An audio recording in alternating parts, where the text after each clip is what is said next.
Aujourd'hui, on va vous présenter le Bose QC35, qui est donc le successeur du Bose QC25, qui était filaire, et le Bose QC35 est maintenant sans fil, en plus de la réduction de bruit active. À part un arceau un peu plus grand, on garde un casque quand même très confortable, qui est très bien fini, très bien construit, et qui est en plus très souple.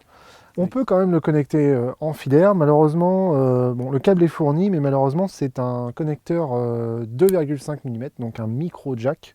Au niveau autonomie, on est quand même pas mal du tout. On est à 20 heures annoncées en sans fil et en réduction de bruit active, et le double en filaire avec la réduction de bruit active. Ça permet de faire des très longs voyages ou justement de l'utiliser très longtemps sans avoir à le recharger. Sinon, on conserve toujours la même facilité d'utilisation qu'on avait avec le SoundLink 2, donc c'est un casque très facile à utiliser. Il y a un guidage vocal très précis, bon, même si la voix n'est pas forcément super bien intégrée, mais au moins on se rend bien compte de ce qu'on fait. En termes de son, il y a aussi de la nouveauté. Les ingénieurs de Bose nous avaient promis qu'il y avait une nouvelle égalisation à l'intérieur, donc on n'est pas déçus. On a quelque chose de beaucoup moins terne qu'avec le QC25 avant.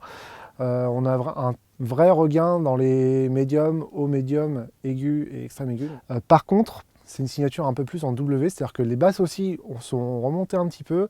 Donc si vous n'êtes pas trop fan des basses qui sont très profondes, on vous conseille très fortement de l'écouter avant, sinon vous risquez d'être déçu si vous êtes un petit peu gêné par les basses qui envoient un peu. Alors que penser de ce Bose QC35 ? Eh ben, c'est bien simple, le Bose QC25 avait 4 étoiles, celui-ci atteint enfin les 5 étoiles, tout simplement parce que le côté terne du QC25 a bien disparu avec celui-ci. On a quelque chose de beaucoup plus ouvert. Ça reste peut-être pas le meilleur casque en termes de son du marché, en tout cas casque sans fil, mais il est vraiment pas trop loin. À la limite, le seul qui vraiment est au-dessus, c'est le Backbeat Pro de chez Plantronics.